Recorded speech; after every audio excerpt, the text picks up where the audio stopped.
Good morning, everybody.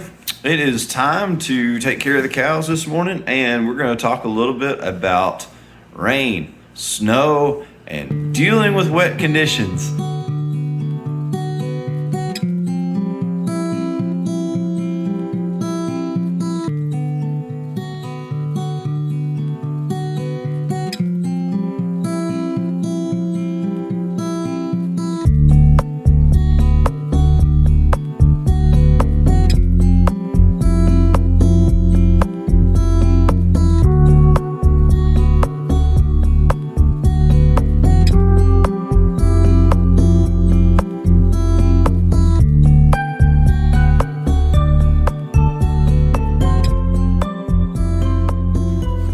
Guys, I have not figured out what that was in the snow from a couple of videos ago. I know a lot of people have actually messaged me or left a comment with ideas or was saying, hey, if you figure that out, tell us, because we're curious and haven't figured it out. Talked to everybody I know, no idea what it was or who it was. So yeah, sorry for that uneventful update.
Guys, so let's talk about how wet it is out here. And it is in Middle Tennessee. This is just so bizarre. We had snow, and then we've had rain, and then we've had more snow, and it freezes. It goes up to 50 degrees. It all melts. It is just nothing but a big mud pit. And you can see today I did one bale and then I unrolled a bale, so a little bit overkill today, but man, it is so wet out here that I definitely needed to make sure they had extra. And it's cold. It snowed last night. It's going to be cold all day long, so they'll probably eat all this up in the next 2 days. But let's talk about the hay bale unroller for a second. All right, so hay bale unroller, here's the good part about the hay bale unroller. One, it puts this organic matter that's going to feed your soil back onto the ground. And because it does that, it's going to be able to feed your cows. One, the cows are going to manure on top of the seeds that are in the hay, and it's going to feed your pastures. You're going to grow better pastures every single season. So get a hay bale unroller. It spreads the cows out. You don't have all the compaction. And folks, I did this for somewhat of a display. Let me show you what happens whenever you put out just a hay bale. I wish I hadn't done this, but here we go. All right, so the cows love it because it's a big source of food. But you can see not everybody's at the bale eating today. And I don't have a lot of cows. I just have a very small amount of cows. But see how muddy this is right here? I mean, this is just from one cow walking back. It is so muddy. And water is sitting on top of the ground. It is so muddy right now. This is where I drove the side-by-side through.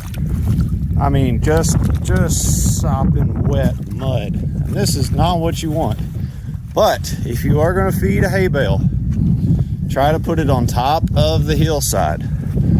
Up there would have been even better to have dropped a hay bale. Down at the bottom of this would have been a horrible place to have placed this hay bale. All right, so this was just like the rest of this pasture 5 minutes ago. And folks, it'll be okay. It's just for one day. It won't be the end of the world, but just so you can see, they really open up the soil. They really just destroy whatever grass is there, but it will be all right. And I know a lot of great grazers that do it this way, so this isn't the wrong way to do it. It's just a different way to do it, and it's not the way I'm wanting to do it on our farm here.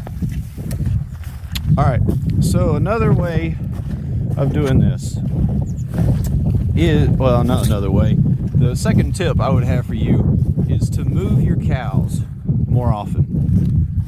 Don't let them stand in the same mud pit. I'm just going to call it a mud pit because it's basically what it turns into. But go ahead and move those cows. I try to move mine every other day, if not every day.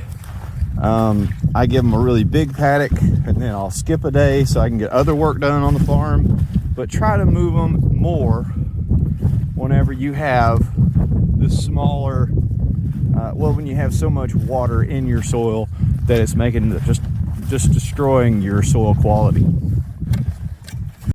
All right, tip number 3 is I recommend keeping your tractors out of your fields. Guys, this is my side-by-side. I love this side-by-side. It's great. I love the 4-seater. That way my family, my wife, guests that I have come out and tour the farm can come out and ride with me, and we don't have having to walk all of these many acres across the way. But the real purpose of it is it has wide tires, and it is not going to disturb the soil as much as a huge tractor. I have a tractor, but I don't, on purpose, I don't drive it through the fields here when it is so muddy, when it is so messed up. And sometimes you just don't have a choice, but that would be tip number 3. If you're looking at developing your pastures and keeping them as healthy as possible, don't put ruts in your field.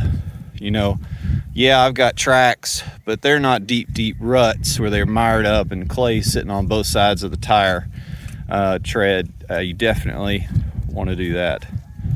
Oh, calf. All these cows are looking really good. I mean, they're getting enough to eat.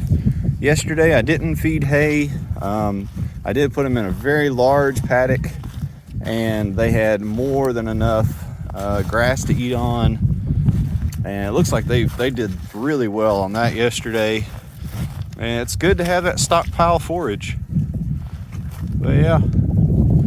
All right, guys. Well, I hope this has been helpful.